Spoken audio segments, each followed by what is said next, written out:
हम लोग श्रीमद् भागवतम के तीसरे स्कंद के 18वें अध्याय को पढ़ेंगे। शुरू कर रहे हैं और इसमें टॉपिक है भगवान वराह तथा असुर हिरण्याक्ष के मध्य युद्ध। वाग युद्ध भी होगा और गदा युद्ध भी होगा। तो अगर कभी किसी युद्ध के पहले वॉर रिटोरिक्स समझते हैं, मतलब अबे तेरा ये कर दूंगा, अबे तबे चलता है, तो ये परंपरा जो है वो भगवान से चली आ रही है।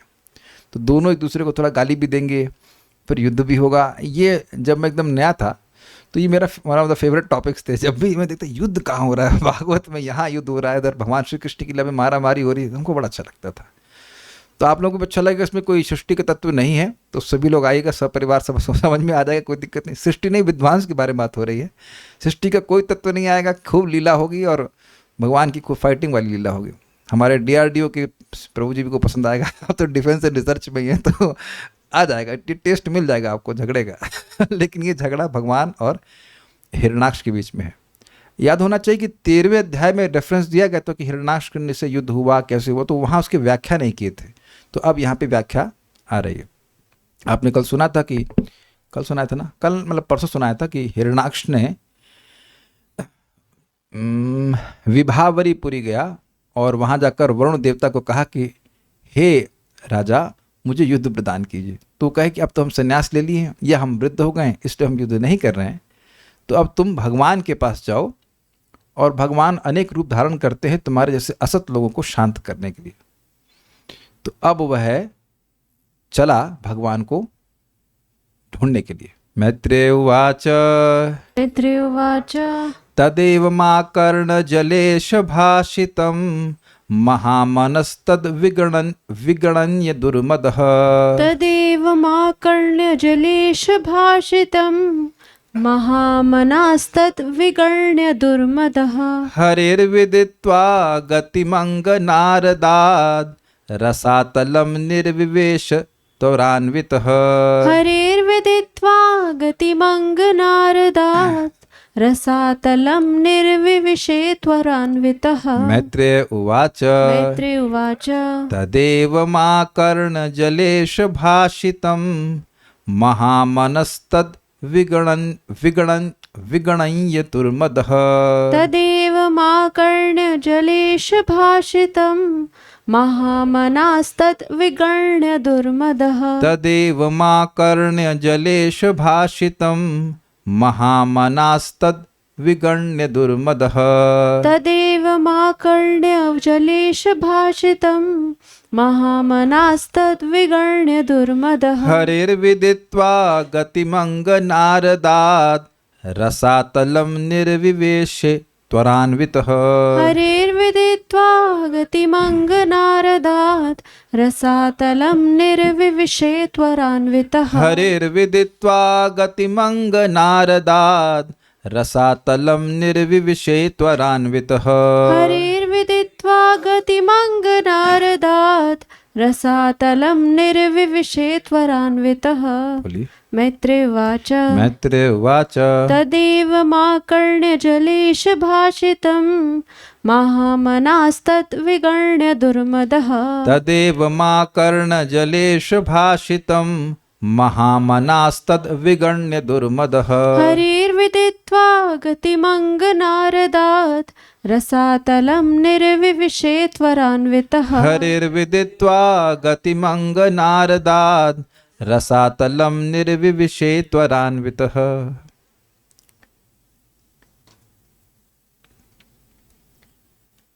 मैत्रेय ने आगे कहा, उस घमंडी तथा अभिमानी दैत्य ने वरुण के शब्दों की तनिक भी परवाह नहीं करी। तो अब एक विचार आना चाहिए कि वरुण ने शब्द क्या कहे थे। कहे थे भगवान तुमको मार देंगे, तुम रण क्षेत्र में वीरों की शैया पे लेटे रहोगे, अर्थात तुम मर जाओगे, तुम घेर रहोगे कुत्तों से। अब कोई ये सुनेगा तो डरेगा ना कि ऐसे स्थान पे नहीं जाना चाहिए जहाँ को व्यक्ति कोई मार दे। लेकिन इसको लग रहा था, इसको यह तो लग गया, ये तो उसने सुना कि विष्णु जो है वो मुझे युद्ध दे सकते हैं, लेकिन वो ये नहीं सुना कि वो मुझे मार सकते हैं। आप कहेंगे नहीं, स्पष्ट बोला। ये बताइए कि जीवन में क्या ये कभी नहीं हुआ कि हमें कुछ कहा गया तो आधी बात तो हम सुने और आधी बात सुने ही नहीं।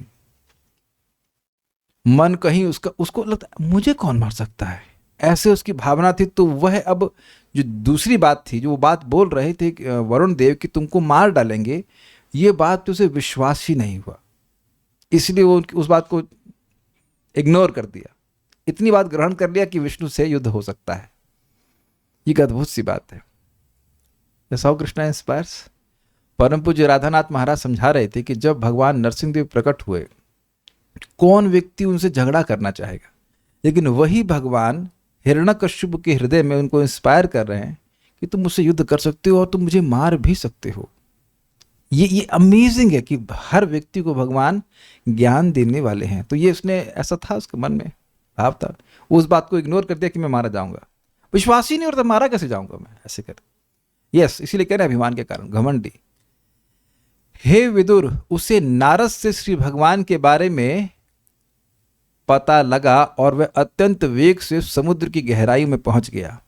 अब एक प्रश्न आ गया कि नारद जी कहां से आ गए? नारद जी कहां से आ गए? देखिए, पहली बात तो नारद जी सर्वज्ञ हैं। दूसरा, अब देखिए, कोई व्यक्ति भगवान के पास जाना चाहता है तो उसे गुरु की जरूरत नहीं पड़ेगी। ये हम केवल विनोद में बोल रहे हैं, लेकिन किसी को कोई याद है कि ऐसी घटना एक बार और भी हुई थी, जो कोई भक्त, I should have not spoken like this. अब तो समझ में आ गया मैं किसकी बात कर रहा हूँ, कि कोई व्यक्ति भगवान को प्राप्त करने चला गया, तुरंत नारद जी आ गए। इजी क्वेश्चन, ध्रुव महाराज। तो मैं स्मरण कर रहा था कि अरे भाई, आज तक किसी व्यक्ति को भगवान के दर्शन किसी वैष्णव की कृपा के बिना हुए हैं? नहीं हुए। तो नारद जी भी आ गए यहाँ पर और उनको बता रहे हैं कि भगवान कहाँ हैं। वो चाहते हैं कि युद्ध हो, ये मरे, जल्दी जाके इसका क्लेश कटे और भगवान के पास वापस जाए। अब एक प्रश्न है कि जल्दी जाने की क्या जरूरत थी? कोई गेस कर सकता है? पढ़ के तो कोई नहीं आया होगा, मैंने अभी तुरंत भेजा है, फ्रेश है। हाँ बोलिए। लालसा थी युद्ध करने की। हाँ सही है। और अरे इतना मजेदार है, आचार्यगण कहते हैं कि भगवान, यस लग रहा किसी ने पढ़ लिया, भगवान भाग ना जाए। इतनी जल्दी होता ना, किसी को पकड़ना होता तो भाग के पकड़ते। आतंकवादियों को जो सैनिक है होते ना, आप चलो भाई भाग जाए, नहीं, ऐसा नहीं है कि भाग जाए। हो तो मेरे डर से भगवान भाग जाए, इसलिए जल्दी गया कि युद्ध कर लेता हूँ। इतना अभिमान उसको। कितना अमेजिंग है। हाँ भाई, एक चीज बताइए, क्या उसका ये एक्सपीरियंस नहीं है? वो गए थे स्वर्ग में, और स्वर्ग के राजा, स्वर्ग के इंद्र आदि की कितनी शक्ति होगी। इंद्र प्लस सेंद्राण देवान, जितने भी देवता और सारे इंद्र को मिलाकर सारे देवता कितने शक्तिशाली होंगे भाई। एक भारत का सैनिक और पूरी सेना। अगर कोई कहे कि भाई एक व्यक्ति आया और भारत की पूरी सेना या किसी देश की पूरी सेना ही चली गई, तो ये तो कोई बात विश्वास ही नहीं करेगा। और यहाँ की सेना में क्या दम है? मतलब स्वर्ग के राजा की तुलना में तो बिल्कुल नहीं है ना। स्वर्ग का राजा भाग गया और उनकी सेना सहित भाग गया, तो उसको अनुभव था कि ऐसा ना हो कि ये भी भाग जाए, फिर मेरी खुजली जो है, आज युद्ध की खुजली कैसे मिटेगी।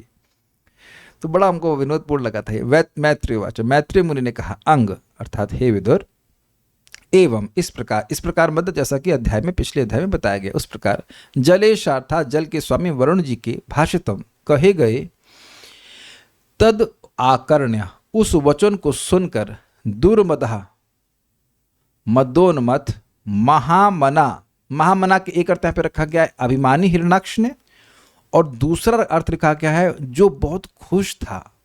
यहाँ पे मैंने लिखा नहीं है, लेकिन आज चक्रवर्ती बात कहते हैं, उसको बहुत उत्सुकता थी, बहुत खुश था। चलो एक तो कंटेंडर मिला। इस तरह से महामना मतलब बड़े खुश था वो, दोनों अर्थ है। खुजली का मतलब हाँ, उत्सुकता थी युद्ध करने की। तद यानी उस वचन की विगण्य, इसके दो अर्थ हैं, उपेक्षा करके अथवा विशेष विचार करके।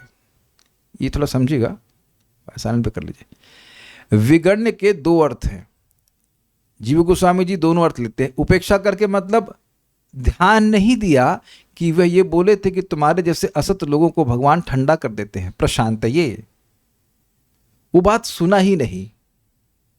और दूसरा अर्थ है विचार करके कि अच्छा विष्णु विष्णु विशेष मतलब रूप लेते हैं हम लोगों से युद्ध करने के लिए। अच्छा, यानी कि वो हमसे हमारे शक्तिशाली होंगे, हमारे बराबर शक्तिशाली होंगे, हमारे से युद्ध करने के योग्य होंगे। तो दोनों चीज़ों पर विचार करके भागा तेजी से। विचार कर रहे हैं आप, समझ पा रहे हैं? उसने विचार किया कि वरुण देव रिकमेंड कर रहे हैं तो जरूर विष्णु जो हैं वो युद्ध करने में बड़े तेज होंगे, हमसे युद्ध कर पाएंगे। तो उसको उत्सुकता हुई, भागा भगवान की तरफ। और दूसरी तरफ उसने उपेक्षा भी करी इस बात की कि वो बोल रहे थे कि तुमको मार देंगे जान से। वो बात को उपेक्षा करके और इस बात पे विशेष रूप से विचार करके कि वरुण जी गलत नहीं बोल सकते, वरुण देवता जरूर हमको विष्णु की तरफ बता रहे, तो विष्णु से वह युद्ध करने में मजा आएगा। तो दोनों तरह से अर्थ ले सकते हैं। ग्रहण कर लिया आपने? देखिए एक बात देखिएगा, अपने जीवन में भी आप कभी कभी किसी बात का एक ही अर्थ नहीं लेते हैं, तो दो तीन अर्थ से आप समझ सकते हैं उसको। जगत में आप देखते हैं एक ही बात लेकर के उसको ऐसे भी समझ सकते हैं, उसको वैसे भी समझ सकते हैं। तो वही अर्थ में आपको लेना पड़ेगा कि दोनों चीज़ें थी। ये और वाली बात नहीं कि ये था और ये दूसरा नहीं था, इंग्लिश वाला OR या तो ये या तो वो, इस तरह से अर्थ नहीं है। दोनों चीज़ें थी। उसने उपेक्षा भी करी और ये विचार भी किया कि वरुण जी झूठ नहीं बोल सकते हैं, ये ज़रूर हमको अच्छी जगह डायरेक्ट करना है, ऐसे करके।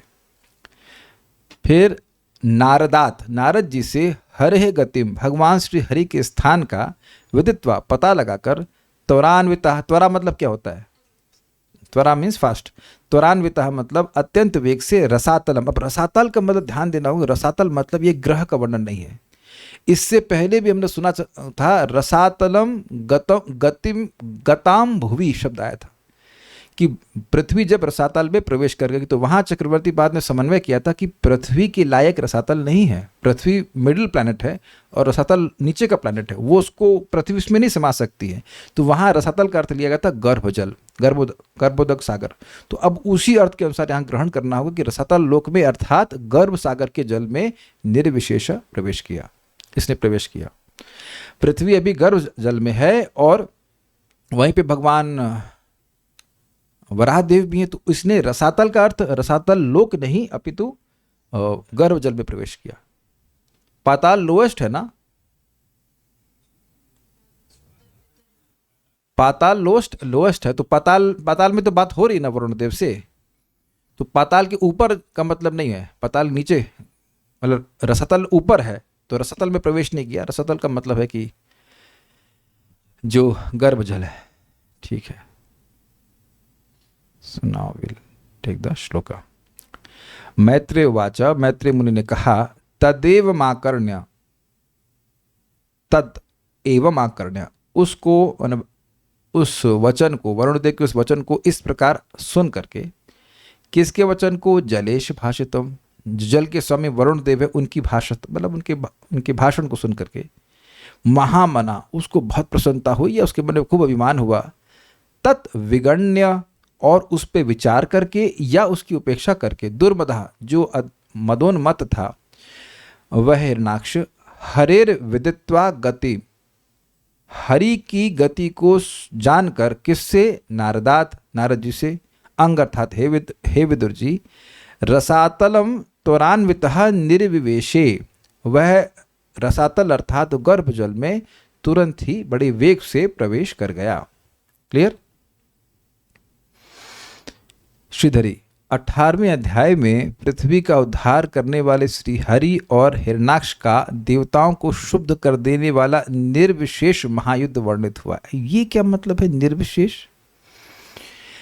देखिए भगवान, लेकिन युद्ध वो ऐसा कर रहे हैं जैसा लग रहा है कि अब बिल्कुल बराबर की लड़ाई है। अभी अब देखना कि भगवान के हाथ से गदा छूट जाएगी, और ये भैया ये क्या हो गया? अब भगवान के हाथ से गदा छूट जाएगी और हिरणाक्ष शायद देख भी रहा हो कि देवता देख रहे हैं इस फाइटिंग को।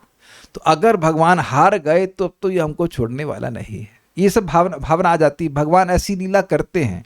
देखिए इस जगत में हम देखते हैं हीरो हीरोइन जो कुछ भी होते हैं वो मर जाते हैं फिल्म में बहुत बार, और अगली फिल्म में आ जाते हैं। तो उस समय आप ये मानते हो ना कि ये मर गए या इनके संग दुख हो रहा है, इनको प्रेम कर रहे हैं। कोई प्रेम कुछ नहीं कर रहा है, वो एक्टिंग कर रहे हैं।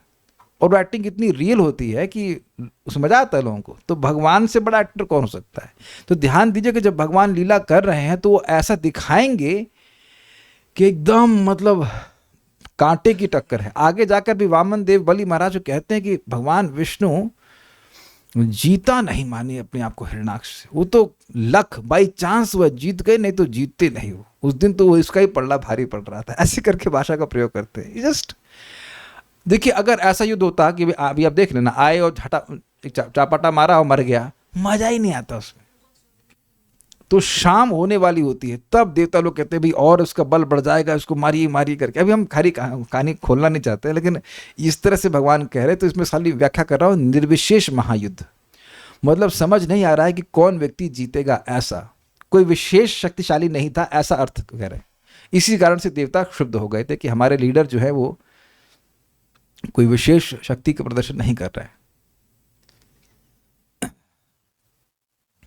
वरुण देव के मुख से अपने प्रतियोद्धा के विषय में सुनकर वरुण देव ने जो ये कहा कि तुम वीर शैया पर सो जाओगे अर्थात मर जाओगे, उसकी परवाह किए बिना ही हिरण्याक्ष नारद जी से श्री भगवान का पता लगाकर शीघ्र ही रसातल में चला गया, क्योंकि वह तो मदमत्त था।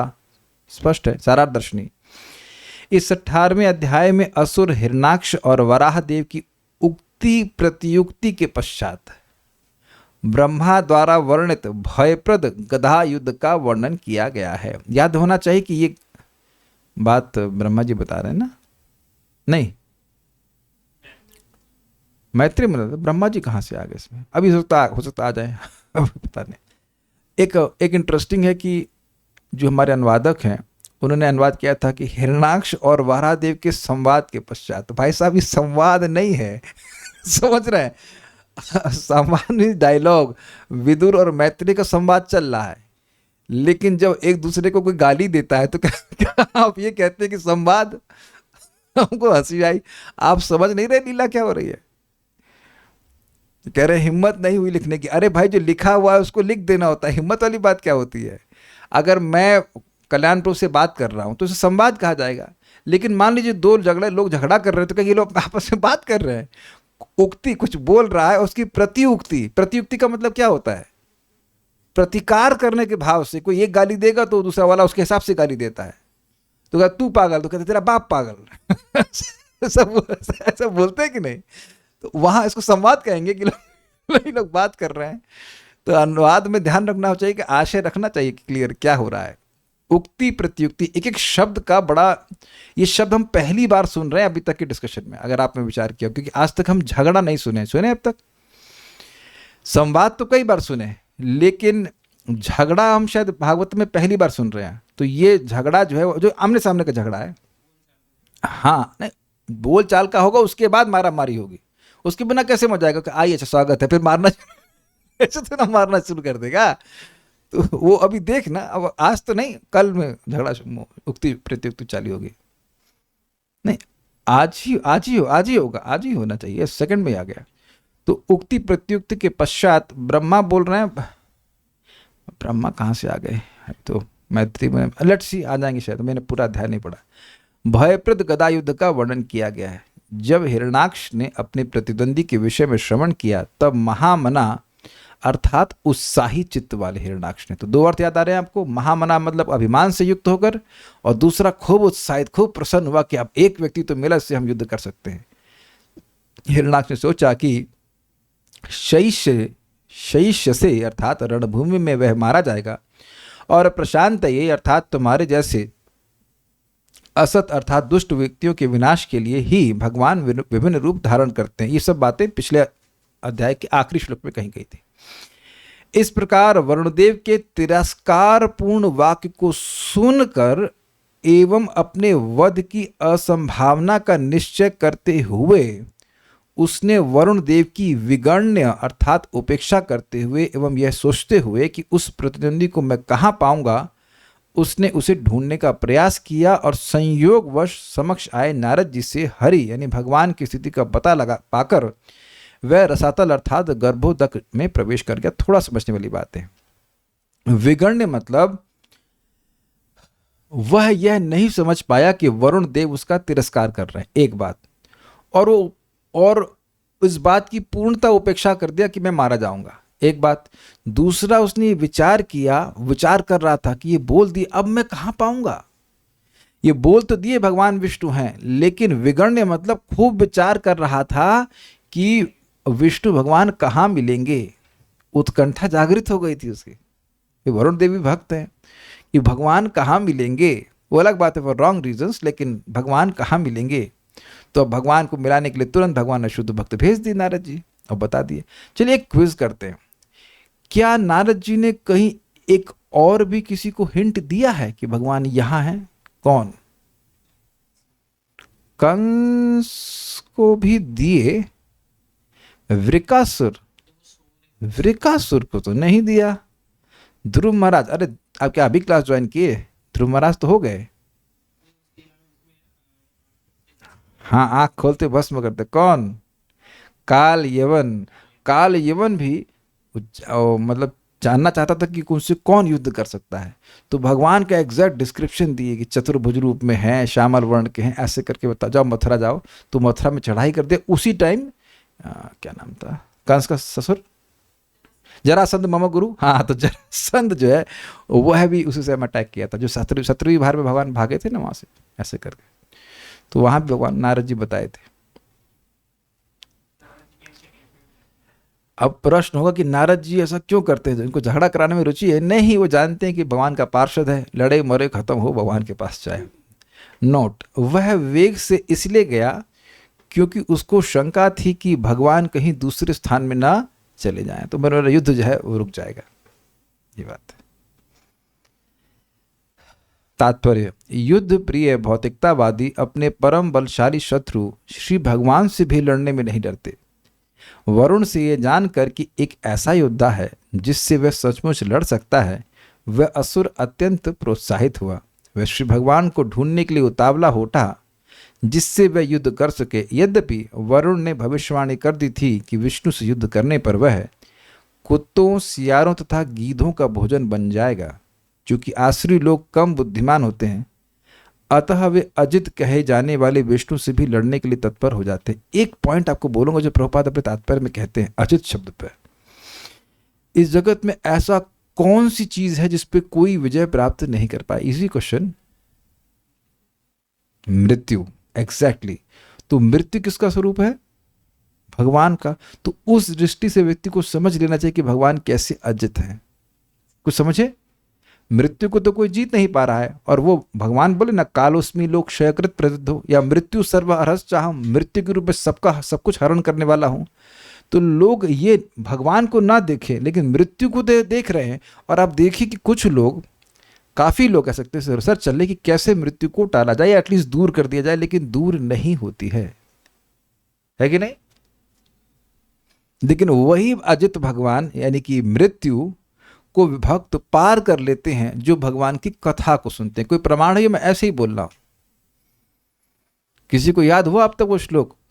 ज्ञाने प्रयास मुदपस्य नमंत एव जीवंत सन्मुखरितम भवदीय वार्ताम स्थाने स्थिता श्रुतिगताम तनुवांग मनोभिर्ये प्रायशो जित जितोप्यसित स्त्रीलोक्यम। यद्यपि यहाँ अजित शब्द जो है भगवान के लिए ही है, लेकिन उसको डिराइव कीजिए कि किस रूप में भगवान अजित है? मृत्यु के रूप में।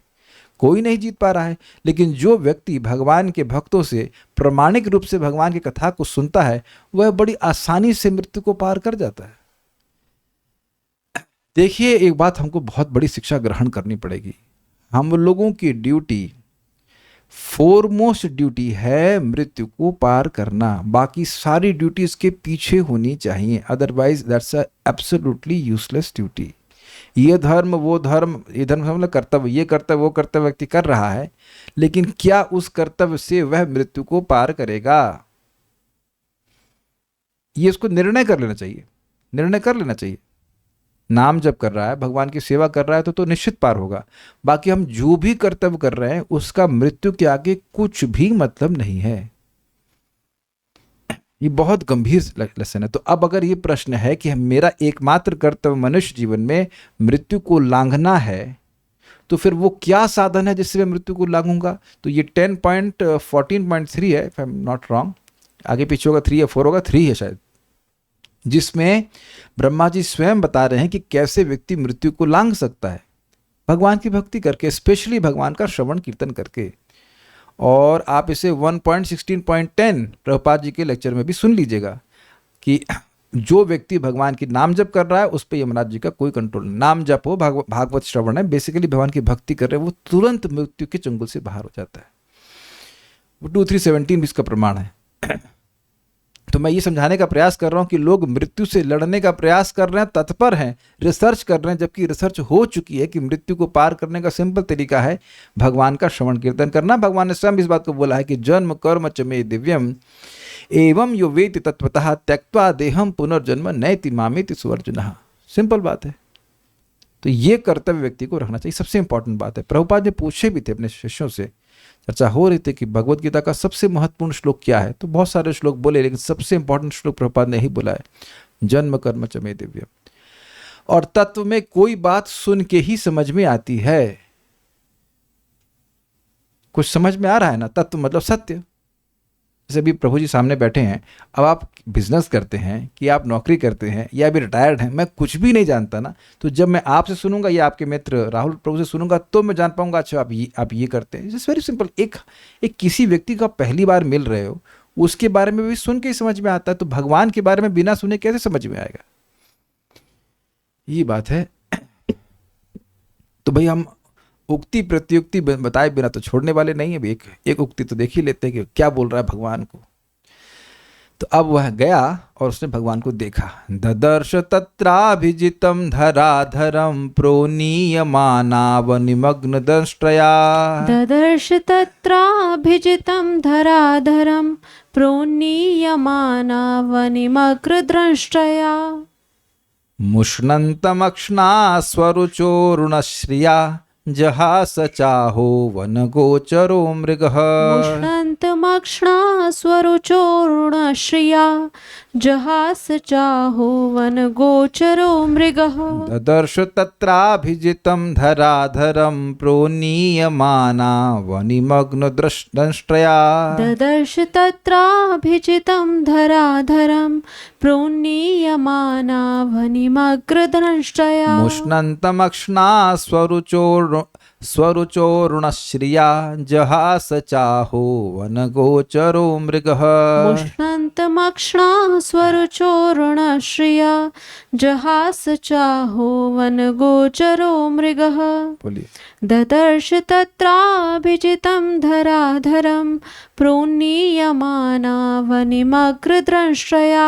ददर्श तत्राभिजितं धराधरं प्रोनीयमाना वनिमग्न दंष्ट्रया। मुष्णन्तमक्ष्णा स्वरुचोरुणश्रिया जहास चाहो वनगोचरो मृगः। मुष्णन्तमक्ष्णा स्वरुचोरुणश्रिया जहास चाहो वनगोचरो मृगः। ये मजेदार है। वहां उसने सर्वशक्तिमान श्री भगवान को उनके वराह रूप में अपने दाढ़ों के अग्रभाग पर, दाढ़ कहाँ होती हैं? हमारे पीछे होती हैं, लेकिन ये कौन से हैं? वराह, उनकी बाहर दाढ़ निकली है। अपने दाढ़ों के अग्रभाग पर पृथ्वी को ऊपर की ओर धारण किए। ऊपर की ओर मतलब दाढ़ पर धारण किए थे और उठा करके वह ऊपर लेके जा रहे थे, प्रोग्रेसिंग अपवर्ड्स। और अपनी लाल लाल आंखों से उसके समस्त तेज को हरते हुए देखा। किसकी लाल लाल आंख? भगवान वराहदेव की लाल लाल आंख। फोटो इधर हम नहीं दिखा पा रहे हैं, लेकिन आप लोगों ने बहुत बार देखा होगा फोटो में भगवान की आंखें बड़ी लाल लाल हैं। अब आपको याद रखना होगा बड़ी मजेदार बात कि दिति के जब ये गर्भ में थे, कौन? ये असुर थे, तो ये गर्भ में होने से देवताओं का तेज कम कर रहे थे। तो इनका प्रभाव कितना अधिक है, लेकिन भगवान केवल अपनी आंख से इसका तेज परास्त कर दिए। परास्त मतलब तिरस्कृत कर दिए। तो अब भगवान कितने अद्भुत हैं। क्या इस भागवत सुन करके भी किसी व्यक्ति को नहीं समझ में आया कि भगवान कौन है? सारे देवता, सूर्य, चंद्र आदि सब मिलकर भी हिरण्याक्ष के और हिरण्यकशिपु के तेज को परास्त नहीं कर पा रहे थे, और भगवान ने केवल अपनी आंखों से, आंखों के जो लाल आंखें हैं उसके तेज से इसके तेज को परास्त कर दिया। अभी तो एक फाइटिंग में तो ये पहले ही हार गया। क्या कहते हैं इलेक्ट्रॉनिक वॉरफेयर होता है ना, युद्ध नहीं हो रहा है उसमें, अभी इलेक्ट्रॉनिक वॉरफेयर केवल तेज में ही परास्त हो गया। तो एक जीत तो भगवान की यहीं पे हो गई। ठीक है, हाँ, जो भी हो, आंख आंख से ही देखिए, बड़ा आंख का प्रभाव होता है। आप ऐसे आप ट्राई कर सकते हैं, कभी कभी कुत्ता भौंक रहा हो और उसकी आंख में दिखना शुरू कर दीजिए तो वो डर जाता है। वेल, डिपेंड्स कि कितना खतरनाक कुत्ता है, हमारा कोई खास ऐसा अनुभव नहीं, लेकिन जनरली ऐसा कहा जाता है कि आप देखेंगे उसकी आंख में देखने से व्यक्ति बहुत डर जाता है। तो यहां पर वो आंख से ही अपने तेज को, हिरणाक्ष के तेज को नष्ट कर दिए। इस पर वह असुर हंस पड़ा और बोला, ओह कैसा उभयचर पशु है। उभयचर का मतलब, उभय का मतलब क्या होता है?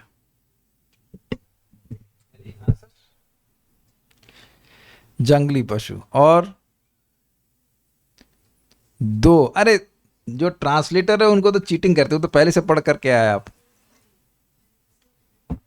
नहीं, ये भय से रिलेटेड नहीं है। जल और स्थल में चले, तो जो जल में और स्थल में दोनों में चले, तो सुअर को, वराह को जमीन में चलते हुए सबने देखा है, लेकिन पानी और पानी के अंदर, मैं इस पर रिसर्च करके आया, इसीलिए पढ़ाने से फायदा हो। मैं क्या सोचा कि मैंने रिसर्च किया, चैट जीपीटी को पूछा कि क्या सुअर पानी में तैरता है, मतलब सागर में तैरता है? तो उन्होंने कहा वो तैर सकते हैं। फिर मैंने कहा, सोचा, मतलब मैंने पूछा उसको, क्या वो डुबकी मार सकता है? तो कहते डुबकी मार सकता है, but only for few seconds, क्योंकि उसके पास तो ऐसा नहीं कि पानी में सांस ले सके।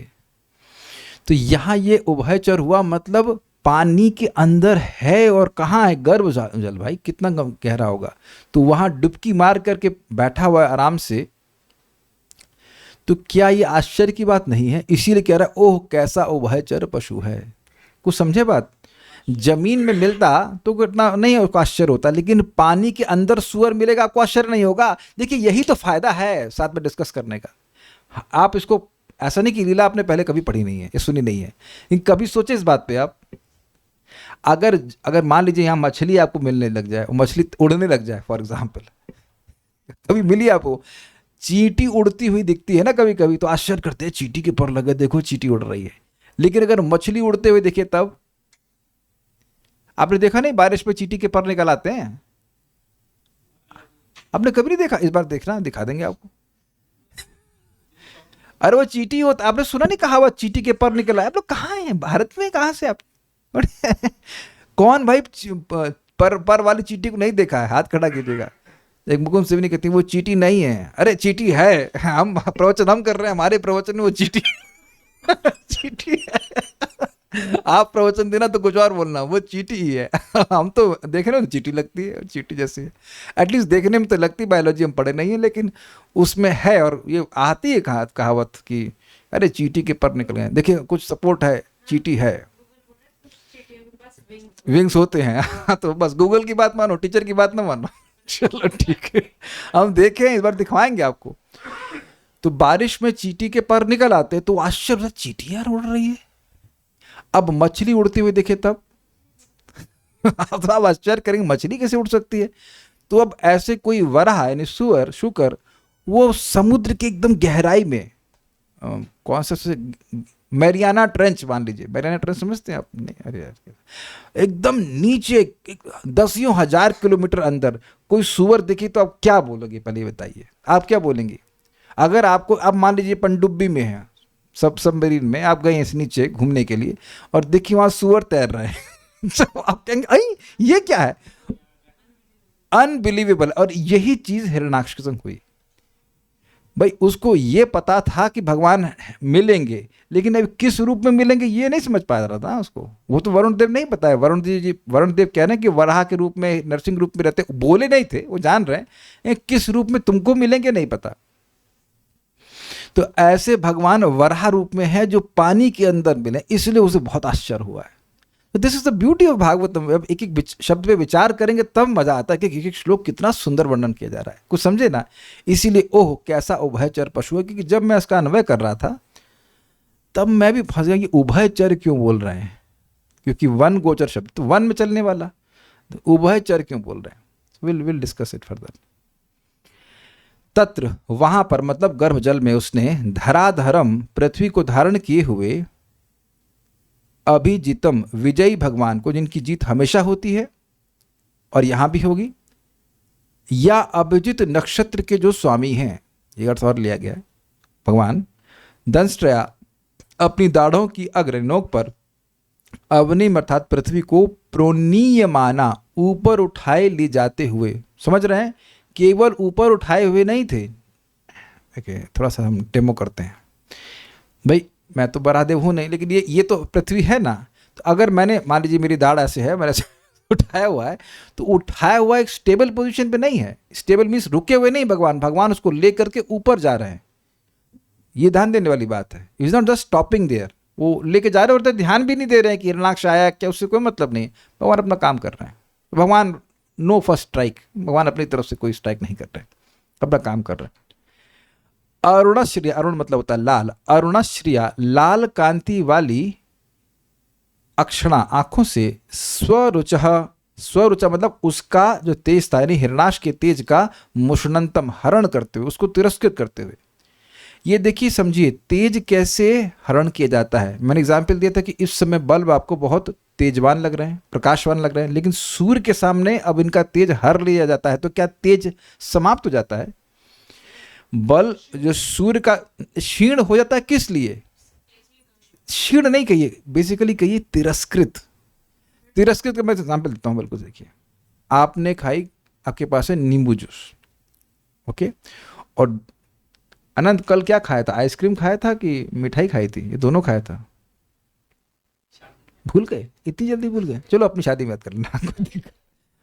खाए नहीं, ओ तो खैर कल आइसक्रीम आ गई, तो अब आइसक्रीम के आगे मतलब गुलाब जामुन थोड़ा सा तिरस्कृत, ऐसा नहीं गुलाब जामुन अच्छा नहीं है, लेकिन गुलाब जामुन की जो स्वीटनेस है वो आइसक्रीम के आगे तिरस्कृत हो जाती है। ये जनरली शादी में देखते हैं कि नहीं देखते? जनरली आप देखेंगे शादी में आइसक्रीम खत्म हो जाती है।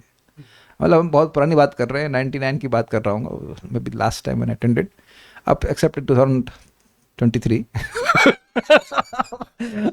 उसमें 3 ही आइसक्रीम, तो अब 99 2000 की बात होगी, हम गलत तो नहीं बोल रहे हैं। तो दोनों चीज़ मीठा है कि नहीं? तो एक चीज़ इतनी अच्छी है कि उसके आगे दूसरी चीज़ तिरस्कृत हो जाती है। तो ऐसा नहीं कि उसकी मिठास नहीं है, लेकिन एक चीज़ की मिठास इतनी अच्छी है कि वो तिरस्कृत हो जाती है। तो अब इतना तेज था भगवान का कि हिरणाक्ष का तेज एकदम तिरस्कृत हो गया, ये अर्थ है। फीका कर देना, ये कहना चाहिए। हाँ, मैं एग्जाम्पल दे रहा था वो नींबू के रस वाला, तो नींबू रस नहीं, क्या बोलते हो, शिकंजी बोलते हैं। हाँ, शिकंजी होती है और खीर होती है। कभी कभी लोग बड़ा गलत ऑप्शन रखते हैं, कभी शिकंजी के संग खीर नहीं देनी चाहिए, दोनों बड़ी अच्छी चीज़ें लेकिन आपस में नुकसान करती हैं। तो अब शिकंजी आपने पी और फिर खा ली खीर, उसके बाद शिकंजी कैसी लगती है? सत्यम शाह प्रभु को मिला है फीस्ट कभी? आपको कभी मिलता है ऐसा फीस्ट? मिला? अरे इस्कॉन ज्वाइन करना चाहिए था। तो ये जनरली होता है कि फीस्ट शिकंजी के बाद अरे यार मन नहीं कर रहा पीने का, तो वो उसकी मिठास जो है फीकी हो गई। अब समझ में आ गया? ये बात कह रहे थे, हरण करने का मतलब है कि तेज था उसका, लेकिन भगवान का तेज असीमित था, तो नष्ट हो गया। ददर्श मतलब देखा, अर्थात भगवान को इस प्रकार देखा। च तदंतर उसके बाद जहासा उसने हंसी उड़ाते हुए कहा, अहो अरे वनगोचर मृगा, ये उभयचर पशु कहाँ से आ गया? तो अब ये संवाद है कि गाली है? किसको? हाँ, भगवान को पशु कह रहा है। तो अब इसका उत्तर क्या प्रेम से दिया जाना चाहिए? उधर से मिसाइल मारेंगे तो यहाँ भी तो ब्रह्मोस चलेगा, तो यहाँ भी भगवान आके दे लेंगे, ग्राम सिंह कुत्ता बोलेंगे उसको। भगवान गाली देते हैं। तो किसी को गाली देना हो तो आप ग्राम सिंह बोल सकते हैं। घोष जाएगा, लगता है वो सिंह बोल रहे हैं, लेकिन वो गाली जो है भगवान से आ रही है। तो इस प्रकार से लोग झगड़ा करेंगे। वन गोचर मृगा, वन गोचर का अर्थ उभयचर क्यों रखा गया है वो मैंने आपको समझाया। मृग मतलब पशु। ददर्श तत्राभिजितम धराधरम, उसने वहां देखा, तत्र ददर्श उसने देखा, किसको देखा? अभिजितम, जिनकी जीत अच्छी प्रकार से हर समय, हर काल में, हर क्षेत्र में होती है, ऐसे भगवान विष्णु को देखा। क्या कर रहे थे? धराधरम प्रोनीयमाना, वह पृथ्वी को उठाकर ऊपर की ओर लेके जा रहे थे। कैसे? अवनिम, अवनिम मतलब पृथ्वी को, अग्रदंष्टया अपने दाढ़ के अग्रभाग पर, मुष्णंतमक्षणा स्वरुच अरुणाश्रिय, अपनी आंखों की लाल कांति से वह स्वरुचा अर्थात हिरणाक्ष की तेज को मुष्णंतम, वह छीन रहे थे। अक्षणा मतलब आंख से। ऐसे भगवान को देखा तब जहास, वह हंसा और आह बोला, वन गोचरा मृगा, है ना, सॉरी मिस्टेक हो गया। जहास मतलब हंसा और आहो मतलब आश्चर्य प्रस्तुत किया कि देखो ये उभयचर पशु यहाँ पे प्रस्तुत हो गया। पशु मतलब you can not be in the waters, ये बात है। तो भगवान को गाली दिया। श्रीधरी, श्री भगवान विश्व विजयी हैं, अतएव वे अभिजीत कहे जाते हैं। ऐसे श्री हरि को उसने देखा। इसका मतलब है कि भगवान को कभी किसी से हारना नहीं पड़ा है आज तक, अनादिकाल से कोई हरा नहीं पाया। ये बात बोल रहे हैं कि वे पृथ्वी को अग्रभाग में रखकर ऊपर की ओर होना चाहिए, ऊपर की ओर उठाए ले जा रहे हैं और अपने लाल लाल आंखों से हिरणाक्ष के तेज को तिरस्कृत कर रहे हैं। उनको देखकर हिरणाक्ष ने कहा, यह तो अद्भुत जल में शरण करने वाला वराह है। मत समझे बात, ये कैसा वराह है, ये पानी में तैर रहा है, पानी में प्रस्तुत है। आश्चर्य उसको हुआ। यहीं से समझ लेना चाहिए कि ये सामान्य वराह नहीं है, लेकिन अब बुद्धि तो वरुण देवता के पास डिपॉजिट करके आया था। ये भैया के पास आया था। भैया मतलब हिरण्यकशिपु के पास कहा, जरा बुद्धि संभाल के रखना, मैं युद्ध करके आता हूँ, जिंदा बचा तो वापस ले लूंगा बुद्धि आपसे। है ना। सारार्थ दर्शनी पूर्वोक्त मतलब 13वें अध्याय में, यह है 18, तो अब 5 अध्याय पीछे चले जाइए, वहां की बात कर रहे हैं। श्री वराहदेव के चरित्र वर्णन में युद्ध लीला का विशेष रूप से विवरण नहीं किया गया था। इतना बोले थे कि भगवान हिरणाक्ष और आदि दैत्यों को मार दिए थे, इतना बात बोले थे। इसलिए यहाँ उस युद्ध लीला का वर्णन करने के उद्देश्य से कहा गया है ददर्श आदि, उसी बात को समझा रहे हैं। अभिजितम अर्थात जो सर्वथा हर प्रकार से विजय प्राप्त करते हैं, उन अभिजित नामक श्री हरि को अथवा अभिजित नामक नक्षत्र के अधिदेवता जो हैं उन्हें, ये समझे आप लोग। अभितः मतलब हर प्रकार से, जित मतलब जीता। तो जो व्यक्ति हर प्रकार से जीता जाता है, देखिए जैसे कहीं भी 2 देशों में युद्ध हो रहा है तो कहीं की सेना हारती है, कहीं जीतती है, ये तो ऐसा होता ही है। लेकिन भगवान कभी भी नहीं हारते, किसी के द्वारा भी नहीं। यहाँ तक एक इंटरेस्टिंग बात है कि भगवान ने बहुत सारे युद्ध किए हैं, लेकिन एक कहीं कट नहीं लगा उनके शरीर में। अब आप कहेंगे, अरे भीष्मदेव तो मारे थे बाण, वो तो लीला कर रहे हैं। ऐसा नहीं कि वहां जब बाढ़ लगे तो वहां पे सब निशान पड़ा, वहां टाके लगाए। ऐसा कुछ भी नहीं है। भगवान का स्पिरिचुअल शरीर, इसमें कोई काट छाट नहीं है। This is amazing. और अभिजित का दूसरा अर्थ हो गया कि नक्षत्र, एक आप जानते हो उसके बारे में। हाँ, अभिजित नक्षत्र होता है, बड़ा ऑस्पिशियस माना जाता है। और मैं समझ रहा हूँ इसी नक्षत्र में भगवान कृष्ण का अवतरण हुआ था। आई एम नॉट श्योर, लेकिन ऐसा हुआ। मे बी रोहिणी नक्षत्र में हुआ था, आई एम नॉट श्योर। लेकिन जो भी है, इसके स्वामी भगवान विष्णु को कहा जाता है। प्रोनीयमाना अवनिम अर्थात प्रकर्ष रूप से, प्र मतलब प्रकर्ष, उन्नीयमानम ऊपर ले जाते हुए, अर्थात प्रकर्ष रूप से जो अपने दांतों के अग्रभाग द्वारा पृथ्वी को अत्यंत पराक्रम पूर्वक ऊपर उठा रहे थे। भाई पृथ्वी को उठाना आसान काम नहीं है। आप एटलस की धारणा मत करो, ऐसे करके पड़ा हुआ गर्दन टेढ़ी हो रही। देखा है ना एटलस की साइकिल के पीछे, हाँ, एटलस की साइकिल किसी ने चलाई हो तो पीछे वो एटलस भाई साहब हैं ऐसे टांग के चले, ऐसे नहीं, बड़ी तीव्रता से भगवान अपने दांत पे बैलेंस करके लेके जा रहे हैं। देखिए दांत पे बैलेंस करना अपने आप में एक अद्भुत बात है, और फिर उसके बाद तीव्रता से लेके जाना। आप विचार करो, थोड़ा सा अगर आपने विस्कोसिटी पढ़ा हो, साइंटिस्ट आपको जानते हैं विस्कोसिटी के बारे में, विस्कोसिटी के बारे में जानते हैं? नहीं जानते। पानी में एक विस्कोसिटी होती है, तो अब उसमें कोई ऐसे बिना किसी सपोर्ट की कोई वस्तु टंगी रहेगी तो पानी उसको गिरा देगा।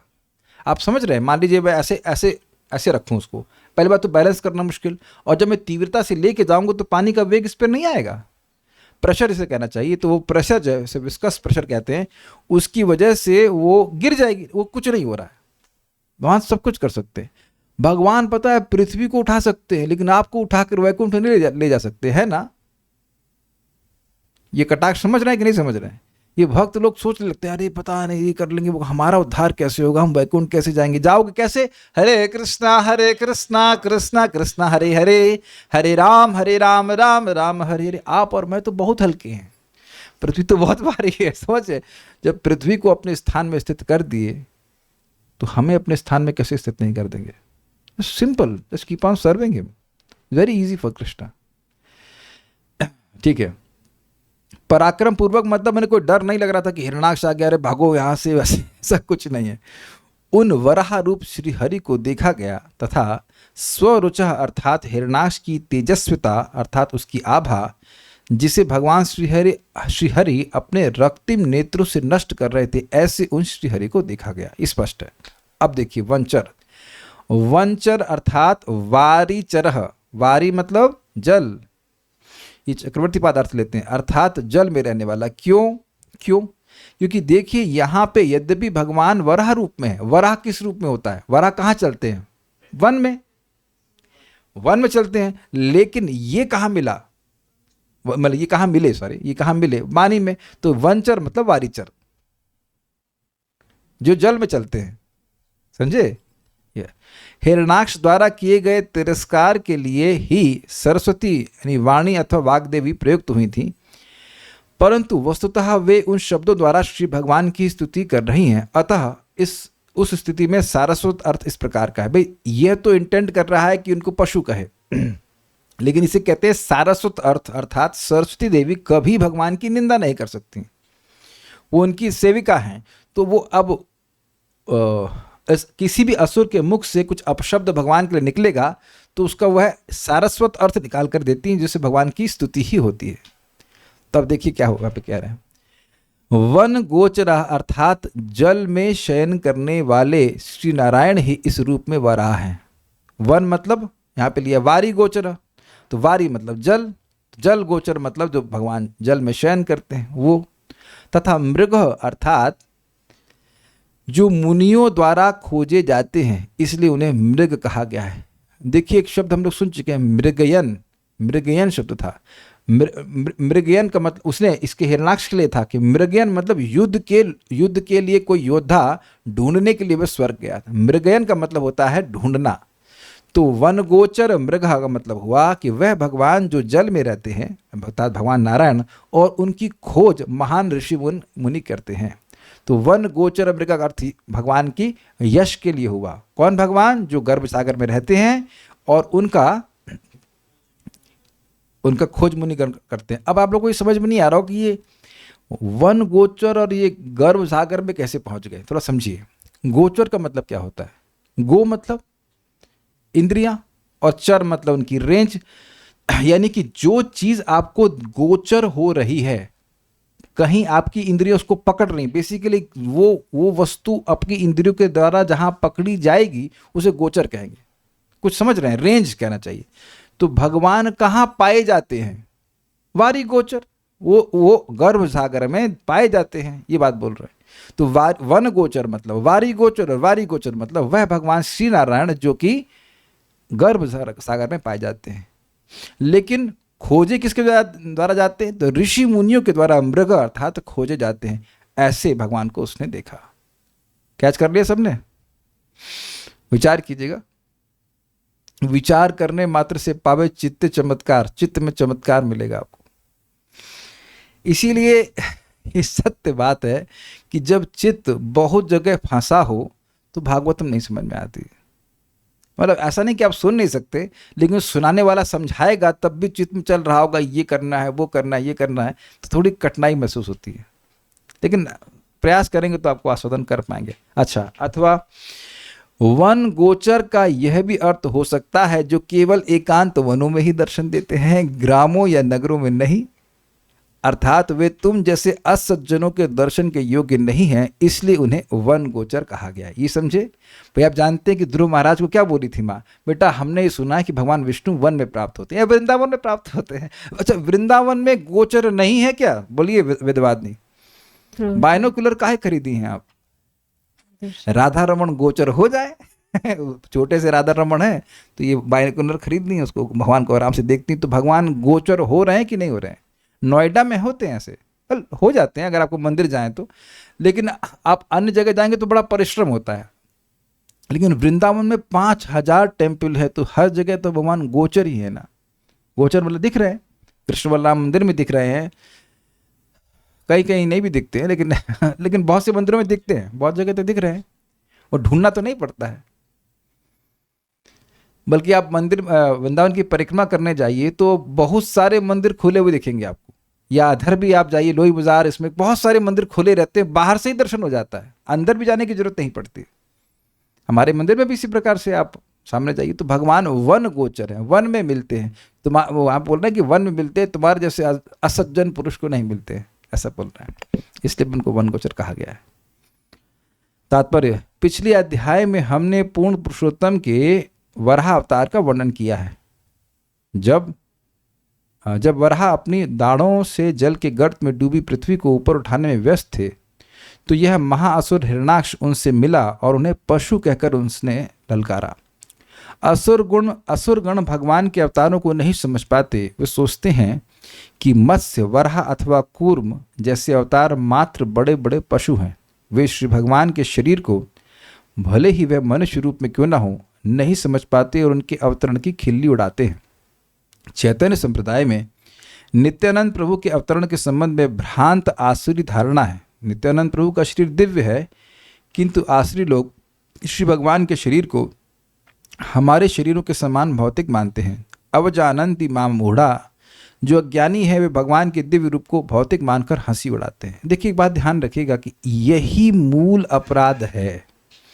जब कोई व्यक्ति भगवान के दिव्य स्वरूप को भौतिक मानता है तो उसके अपराध अब बचने ही वाले नहीं। वो मूल अपराध है। बाकी सारी बात माफ़ है, लेकिन ये बात माफ़ नहीं है कि अगर व्यक्ति भगवान के स्वरूप को भौतिक मानता है, क्योंकि ऐसी अवस्था में वो साधना भी करेगा तो भी सिद्ध नहीं होगा। इसका एग्जाम्पल दिया जा रहा है, इसके बारे में श्लोक भगवान क्या बोलते हैं, मोघा, ये श्लोक बोलते हैं, अवजानन्ति माम मूढ़ा मानुष्यम तनुमाश्रितम परम भावम अजानन्तो मम भूत महेश्वरम। उसके बाद बोलते हैं मोघाशा मोघ कर्माणो मोघ ज्ञान विचेतसा राक्षसीम आसुरीम चैव प्रकृतिम मोहिनीम श्रिता। अगर कोई भक्त है, तथाकथित भक्त है, लेकिन भगवान के स्वरूप को वह स्पिरिचुअल नहीं मानता है, तो उसकी भगवत धाम जाने की आशा नष्ट हो जाएगी। मोघ आशा, मोघ ज्ञान, अगर वह मुक्त होना चाहता है तो मुक्त नहीं होगा, और मोघ कर्म अर्थात स्वर्ग जाना चाहता है तो वहाँ भी नहीं जा पाएगा, अपितु राक्षसी और आसुरी प्रवृत्ति का आश्रय लेकर के वह भ्रमित हो जाएगा। तो ये बात बहुत इंपॉर्टेंट है। कल हम इसको पढ़ाएंगे भी कैसे कि शिव जी के बारे में भेद बुद्धि रखने से व्यक्ति का अपराध कैसे होगा। महादुर कदमनी से हम पढ़ेंगे, बहुत अच्छी बातें समझ में आई। तो ये जो गड़बड़ है ना, भगवान के तत्व को न समझने से, तो नाम जप करेगा तब भी उसका उद्धार नहीं हो पाएगा, क्योंकि वो सोच रहा है नाम तो भौतिक है। आप समझने का प्रयास कीजिए मैं क्या कह रहा हूँ। मैंने ये नहीं कहा कि नाम से उद्धार नहीं होगा, लेकिन ये जो मायावादी लोग हैं वो क्या बोलते हैं, ये राम और कृष्ण, वो कोई भी नाम ले लो, राम लो, दुर्गा लो, काली लो, कुछ भी लो, वो सबको एक भौतिक अभिव्यक्ति मानते हैं, वो दिव्य नहीं मानते उनको। तो ऐसे लोगों पर नाम की कृपा नहीं होती है, लाइक दैट। तो ये बात व्यक्ति को, इसीलिए भागवत बहुत हमारा सहायता कर रही है कि नाम के प्रति मेरी प्रॉपर अंडरस्टैंडिंग हो। जब भी हम नाम बोल रहे हैं, that is absolutely spiritual substance, ये बात समझना चाहिए। और तो कोई प्रश्न यहाँ पे है नहीं, समझ में आ रहा। माइक ऑन कर दीजिए, माइक देखिए ऑन हो जाएगा तो इधर से उधर से ऑन कर दीजिए। नहीं, वो माइक तो है उनके पास, वो ऑन कीजिए वहाँ से। सिट ऑन, हाँ माइक दीजिए प्रोजू, ऑन कर लीजिए, ऑन तो करो। हाँ हैं, अभी भी नहीं हुए, रुको दीजिए। हरि बोल, हरे कृष्णा। ओहो, रहने दीजिए इसका, वो आप प्रश्न कीजिए, नहीं तो माइक दीजिए पहुँचे तो। हाँ ठीक है, मैं रिपीट कर दूँ। हाँ, शुरुआत में तो जैसे हम लोग भी मानते हैं, जानते नहीं है, सुन के बस मान लेते हैं कि चलो मान लो कि नाम और नामी में भेद नहीं है। हमें तो देखिए, हाँ पहुँच जाएगा। तो हम भी मानते हैं प्रभु शुरुआत में। तो ये कह रहे हैं कि आप पहले पूरा प्रश्न कर दीजिए, बात तो सुन लेंगे। जो भक्त नए होते हैं, जो पहली बार सुनते, तो हम उनको ये बोलते हैं कि भगवान के नाम और भगवान में कोई अंतर नहीं है। तो हमें ये रियलाइज तो नहीं, हम तो मानते ही हैं कि चलो एक मान लो कि ये चीज़ है, बट हम भी तो मान ही रहे हैं। हम कौन सा पूरा विश्वास कर बैठे हैं कि ये चीज़ है, क्योंकि रियलाइज तो है नहीं। तो ये अपराध है। यही बात तो मानने की है। जो नहीं मानता है वो अपराध कर रहा है, उसको भी रियलाइजेशन नहीं है। जो मानता है उस पर कृपा होती है, और जैसे जैसे वो भगवान की भक्ति करता है तो उसको फिर भगवान कृपा मिल जाती है। भाई भगवान की कृपा मिलेगी तो रियलाइजेशन मिलेगा ना। तो मानने से तो बात मानने से तो बात शुरू होती है। आपने बच्चों को भी बोला है तुम मेरी बात कब मानोगे, बोलिए। हाँ जी प्रभु जी। है ना। तो समझ रहे ना, ये तो मेरे ख्याल से ये डायलॉग तो बच्चों को सुनना ही पड़ता है। हमने भी सुना, आपने भी सुना, आप सुना भी रहे होंगे। यार ये बच्चे बात मानते ही नहीं, नहीं मानना बहुत बड़ा गड़बड़ हो जाती है। आप ये देखो कि एक सिंपल सी बात है, एक वैद्य जी से हम मिले, उनकी बात मान ली, बेटा सुबह ये कैप्सूल खाना है, उसके बाद ये खाना है, उसके बाद ये खाना है। तो उस समय मेरा क्या रियलाइजेशन है? कुछ भी नहीं है। लेकिन जब उनकी बात मान ली और लेना शुरू किया तो हम उसका लाभ देख रहे है ना। हम लोग को तो नहीं दिखाई पड़ता है कि भगवान कैसे भोजन ग्रहण करते हैं। चलिए हम ये बात छोड़ देते हैं। जब मैं शालिग्राम लेने के लिए जा रहा था नारायण पंडित प्रभु के पास, तो उन्होंने बताया कि he will draw your mind towards him. इससे पहले तक हमने एक बार गौरताई विग्रह रखे थे, बहुत पहले, शादी के पहले, मेरी शादी सारी ज्वाइन करने से पहले, तो वो चीज़ चुरा लिए। तो उसके बाद हमने कभी सेवा नहीं करी। तो अब वो अपनी रियलाइजेशन से बोल रहे थे, तो मैंने कहा ठीक है, सही बोल रहे होंगे भाई, इतने अनुभवी भक्त हैं। अब जब हम लोग सेवा करना शुरू किए तब हमको समझ में आता है कि कैसे। अब कल जैसे शादी में गए तो भगवान को हम सुबह खाली फ्रूट्स भोग लगा पाए, लगा ही नहीं पाए, बन ही नहीं पाए खाना। तो बड़ा दुख लग रहा था, ये कैसे। ऐसी फीलिंग फोटो के प्रति तो नहीं आती। तो अब ये चीज़ अगर मैं सेवा नहीं करता तो कभी होने वाला था। हम लोग यहाँ पे देखिए, मैं क्या कहते हैं उसको, डिक्लेरेशन नहीं कर रहा, मैं किसी चीज़ शेयर कर रहा हूँ। हम लोग रोज़ भगवान के लिए, अरे आज फूल नहीं ला पाए, ऐसा हमने कभी मैंने व्यक्तिगत रूप से कभी नहीं सोचा। तो जैसे हम महाराज लोग से सुनते हैं, परम पूज्य राधा गोविंद महाराज से, कि आप जब ड्यूटीज़ को रखते हैं, सेवा करते हैं, तो वो आपके घर के सदस्य बन जाते हैं। जैसे आप सोचते हो ना कि आज हमारे बच्चे को खाना नहीं दिया, ये कोई भावना की भावना नहीं है कि हमारी खाली भावनाएं आ रही हैं, ऐसा कुछ नहीं। You naturally become conscious. तो इसका मतलब ये नहीं कि कोई वो, भाई हमारे पास और भी बहुत है, स्पीकर है, आज अपने स्पीकर को पानी नहीं, अच्छा वो स्पीकर को पानी का भोग लग रहा है क्या, ऐसा तो नहीं। We are using things but we are serving Krishna. अंतर देख रहे हैं कि नहीं? तो अब हम कैसे मान लें कि भाई ये भगवान के विग्रह नहीं, मतलब भगवान इसमें नहीं विद्यमान है। अब देखो कि अब भगवान अगर भगवान विग्रह के रूप में नहीं होते तो मंगल आरती क्यों आए आप? मतलब मंगल आरती जाते ही हैं, आप देखिए कि मंगल आरती जाने के बाद व्यक्ति को एक can not explain it but you get spiritual, क्या कहेंगे उसको, मेरा एक स्पिरिचुअल इंस्पिरेशन मिलती है कि हम भक्ति करेंगे। भाई दिल्ली आप चंडीगढ़ से 400 किलोमीटर से दूर काहे आए आप यहाँ पे पिक्चर देखने के लिए? कुछ भी नहीं, इज इट नॉट?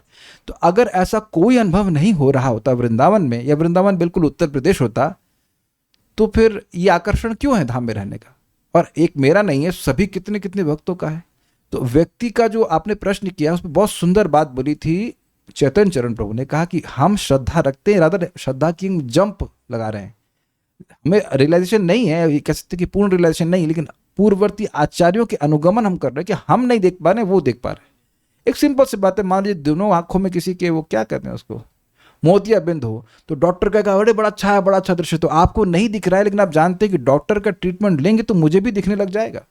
जैसे मुझे अच्छे से याद है, मेरी माँ की आंख में, दोनों आंख में मोतियाबिंद हो गया था, एक में पूरा हो गया था, तो उसका ऑपरेशन हो गया।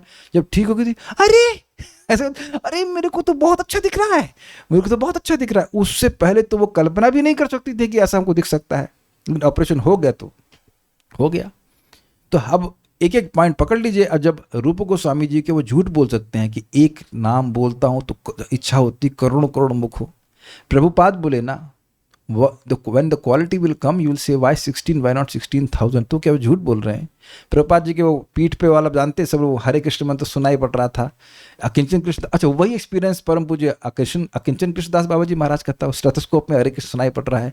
इतने सारे भक्तों का है अनुभव। एक भक्त से मिले ही हैं, घोड़ाकेश प्रभु खुद बोल रहे हैं कि मेरी मति अब भोग में जाती ही नहीं है। जाती ही नहीं मतलब जाती ही नहीं है, तो जिंदा है ना, जाके पूछ लीजिएगा उनसे। तो इतने लोगों को अनुभव हो रहा है, then why, what should be the reason for us to disbelieve? अच्छा एक और चीज, क्या हम अपने जीवन में नहीं देख रहे हैं कि हमने बहुत सारी गंदी आदतें अपने आप छोड़ दी हैं? तो ये जो पहला प्रभाव है हरिनाम का, चेतो दर्पण मार्जनम, ये तो नहीं था ना। हम बहुत सारे शब्द बोल रहे थे लेकिन गंदी आदत नहीं जा रही थी, और ये हरे कृष्ण बोल रहे हैं और गंदी आदत जारी। और सबसे बड़ा प्रमाण तो ये है कि आपको जब में कभी अच्छा नहीं लगा आज तक। बताइए व्हाट इज योर रियलाइजेशन? कभी कभी तो इतना अच्छा लगता है, बहुत अच्छा लगता है कि करते अरे रहे। वो आपकी भावना है, नहीं सपना देख रहे होते हैं। तो आप देख रहे हैं, अच्छा यहाँ कौन ऐसा व्यक्ति है भाई जो 16 माला रोज कर रहा हो और उसे कभी बिल्कुल अच्छा ना लगा हो, कभी भी? तो अब आप ये कैसे कह सकते हैं कि कोई एक्सपीरियंस भी नहीं है? एक्चुअली एक्सपीरियंस है तभी आप यहाँ पे हैं। आप विचार कीजिएगा, ये कथा सुन रहे हैं, रोचक लग रहा है कि नहीं?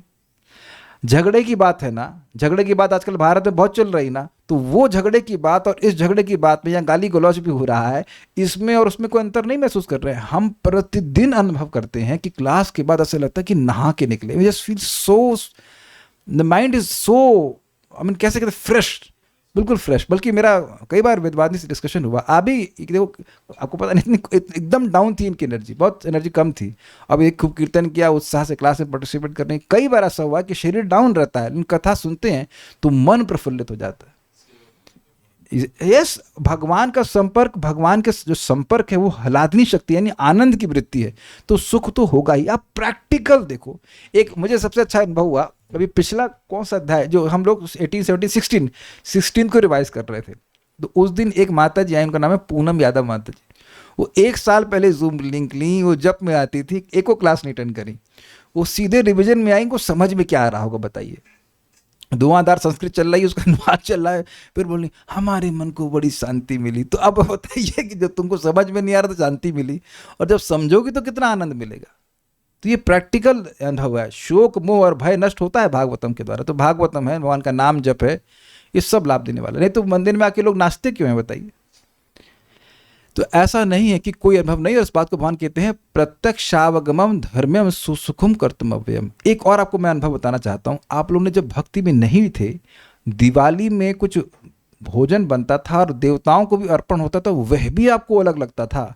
और आप देखो कि हम लोग रोज भगवान को अर्पण करके प्रसाद ग्रहण करते हैं। If it is made with proper consciousness, it is very very tasty, it is different. और उसको पा करके जीवन में कितनी शांति अनुभव कर रहे हो प्रैक्टिकल। और आप बताइए कि क्या जीवन में कोई शांति नहीं महसूस कर रहे? तो आप ये देख लीजिए कि अनुभव है तभी तो आप भक्ति कर रहे हो, नहीं तो क्यों करेंगे?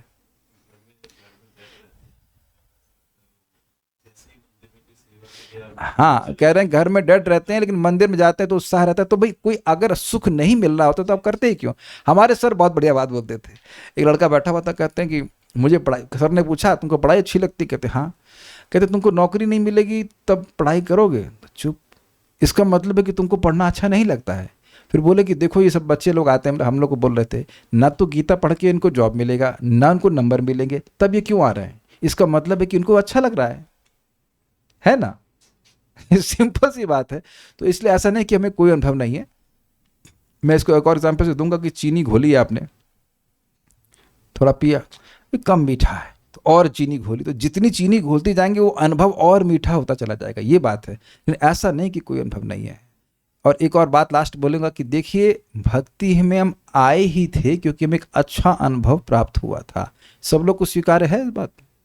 या तो कीर्तन अच्छा लगा था, या क्लास अच्छी लगी थी, या प्रसाद अच्छा लगा था, कुछ अच्छा अनुभव हुए बिना आप आ ही नहीं सकते थे।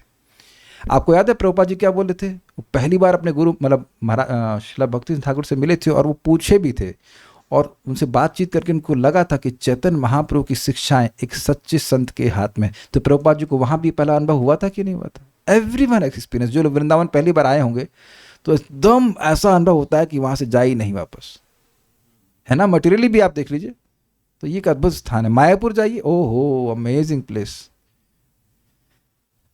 वन गोचर नारायण स्वरूप को इंडिकेट कर रहा है जो सागर में निवास करते हैं। हाँ, एक व्यक्ति जो माता जी काली के भक्त हैं and he thinks that ISKCON वालों ने ऐसे ही स्पेकुलेट करके भगवान कृष्ण को सुप्रीम बताया हुआ है, पर मेरे कहने पर ही चैंटिंग हरे कृष्णा, तो उन पर भगवान की कृपा नहीं होगी। देखिए पॉइंट क्या है कि वो आपके बोलने पर हरे कृष्णा कर रहे हैं, धीरे धीरे करके वो शुद्ध हो जाएंगे।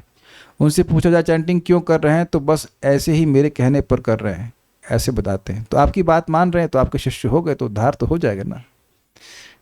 ठीक है, साधु के अनुगमन में है तो उद्धार हो जाएगा। Will stop now.